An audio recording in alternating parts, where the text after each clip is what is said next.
Tuhan Maha Dekat, Tuhan tidak tuli.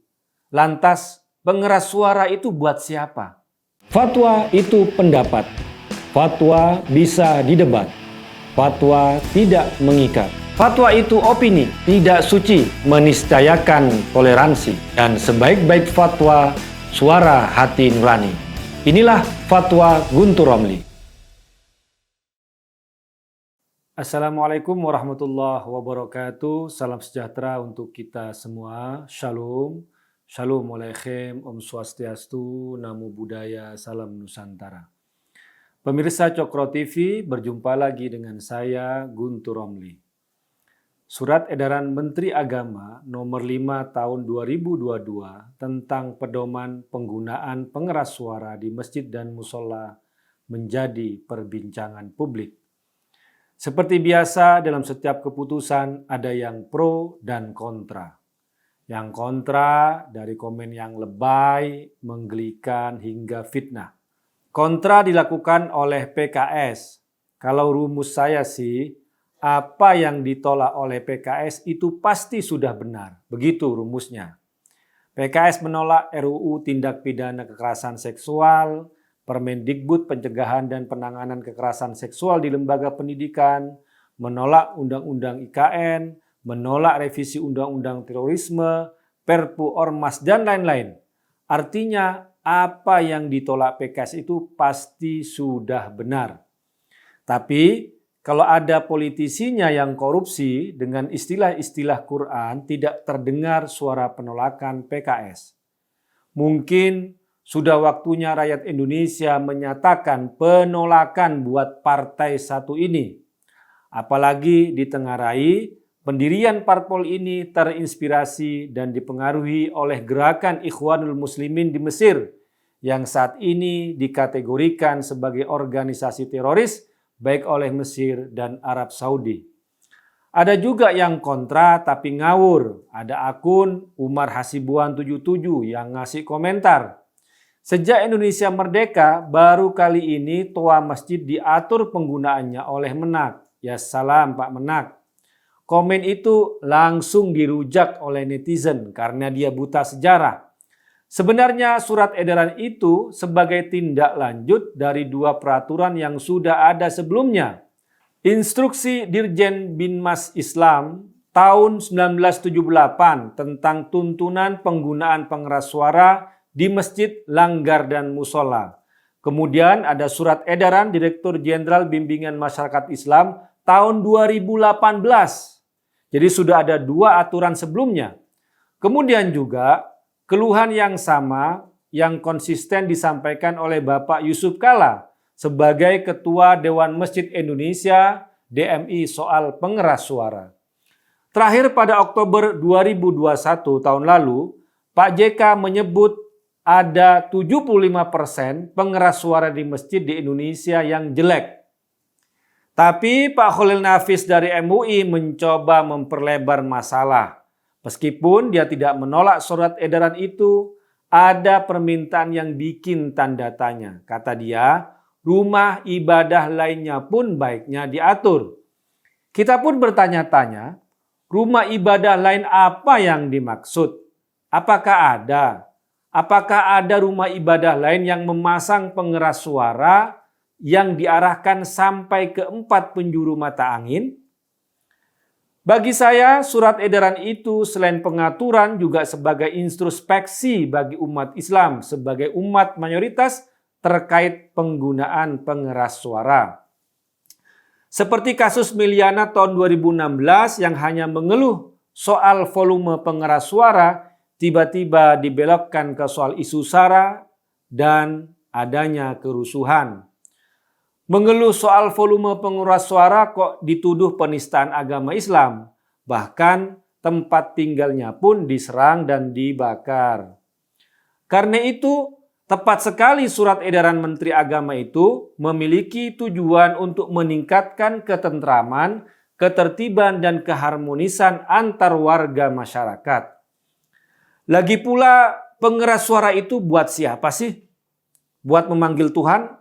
Tentu saja tidak. Tuhan Maha Dekat, Al-Qarib. tidak perlu pengeras suara untuk memanggilnya.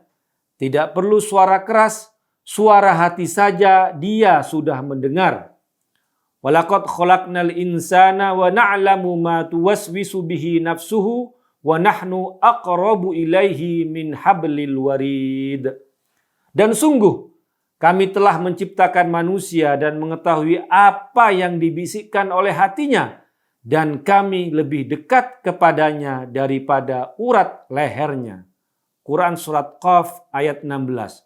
Tuhan lebih dekat dari urat leher kita karena Dia mengetahui bisikan hati kita. Dan Tuhan tidak tuli, Tuhan Maha mendengar, As-Sami'. Tuhan tidak tuli, Al-Asam atau Al-Atarash. Ada hadis Nabi Muhammad sallallahu alaihi wasallam yang melarang untuk berdoa dan memohon kepada Allah Subhanahu wa taala dengan suara yang keras dan bising. Ayuhan nas irba'u ala anfusikum fa innakum ma tad'una asamma wala ghaiban. Innama tad'una sami'an basira. Innal ladzi tad'una aqrabu ila ahadikum min unuki rahilatihi. Hai manusia, berlemah lembutlah, karena Dia yang kalian panggil itu tidak tuli, tidak gaib. Dia Maha mendengar dan melihat.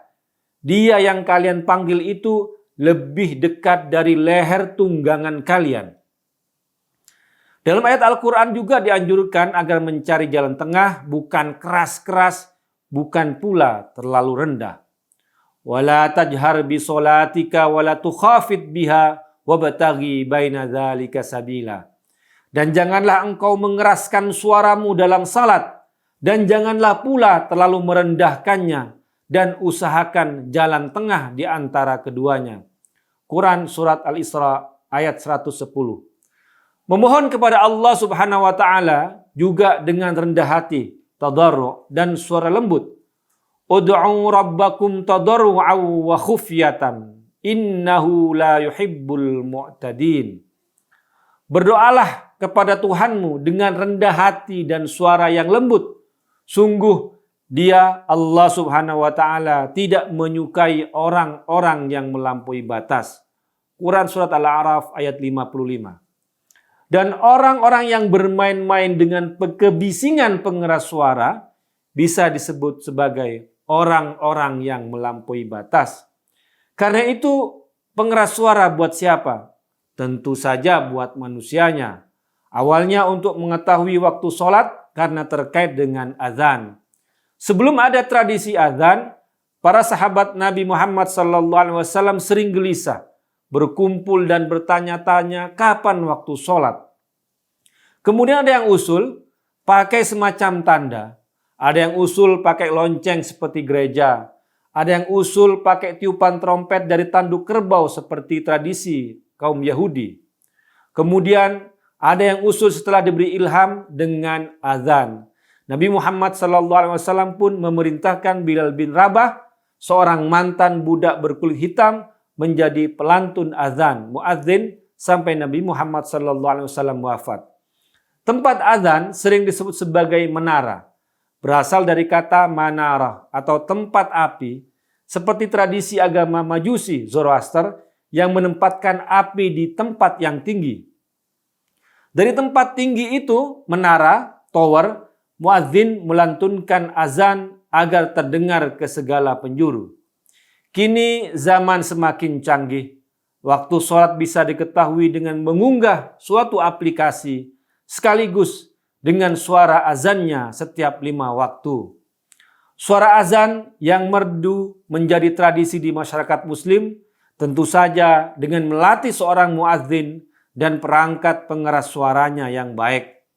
Karena itu, surat edaran Menteri Agama itu sudah sangat tepat memberikan tuntunan dan peraturan.